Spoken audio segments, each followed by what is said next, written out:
প্রচুর পরিমাণে সিগারেট উদ্ধার করল কৈলাসহর থানার পুলিশ। এ ব্যাপারে বুধবার দুপুরবেলা সংবাদ মাধ্যমকে কৈলাসহর থানার ওসি সুকান্ত সেন চৌধুরী জানান, কৈলাসহর থানার পুলিশের কাছে গোপন সূত্রে খবর আসে যে কৈলাসহর লক্ষ্মীপুর গ্রাম পঞ্চায়েত এলাকার ভারত বাংলাদেশ সীমান্তের পাশে একটি জঙ্গলের মধ্যে 3টি কার্টুন ফেলে রাখা হয়েছে। পরবর্তী সময়ে কৈলাসহর থানার এসআই আশিস পাল সহ বিশাল পুলিশ ও টিএসআর বাহিনী ঘটনাস্থলে ছুটে যায় এবং এই 3টি কার্টুন উদ্ধার করে থানায় নিয়ে আসে। এই 3 কার্টুনের ভিতরে প্রায় 90 প্যাকেট সিগারেট পাওয়া যায়, যার বাজার মূল্য আনুমানিক 2 লক্ষ টাকা হবে।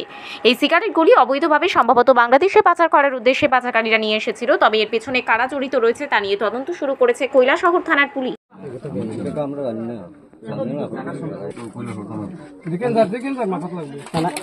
বার্মার সিগারেট এগুলো থেকে পেয়েছে 3 প্যাকেট।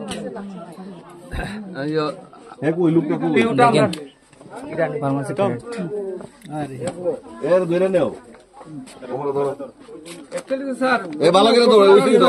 ঘটনাকারী লোক তার বাপ তার মা বাপ নেই, তার ভাই তার মা বাপ নেই, আলাদা বেনিত আছে আর বাবার নিব আমি সিগারেট অ্যাকচুয়ালি হে কিন্তু ছেলে ভালো স্যার। এই লইয়া যাইতাছেন থানাতে।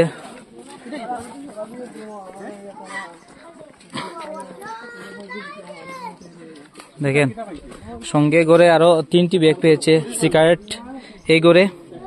আর ওই যে ল্যাপটপ চুরি করেছে, টাকা চুরি করেছে 50,000 টাকা মুজিবের দোকান থেকে, ওনাকে ওই পুলিশ ভাই যারা লগে লইয়ে যাচ্ছে থানাতে, আপনারা দেখেন সবাই।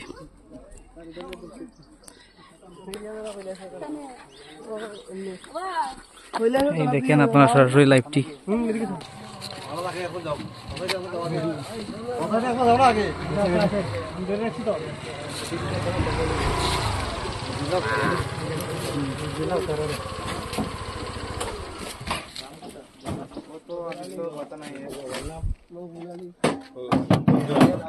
কোন গ্রাম কিটা লাগে না তোর আমাদের কাছে একটা ইনফরমেশন আসে যে লক্ষ্মীপুর গ্রাম পঞ্চায়েতের আন্ডারে যে বর্ডারিং ফেন্সিং আছে, বর্ডারিং এরিয়াতে 2 দেশের মধ্যে যে ফেন্সিং, ওই ফেন্সিংয়ের আশেপাশে কোনো একটা জঙ্গলে কিছু প্যাকেট রাখা আছে, এটা সিগারেট বলে এমন দাবি করছিল। এই খবরের ভিত্তিতে আমাদের অফিসার এসআই আশিস পাল ঘটনাস্থলে যায়। ঘটনাস্থলে তদন্ত করে যেটা পেয়েছে 3 প্যাকেট, এগুলির মধ্যে সিগারেট রাখা আছে।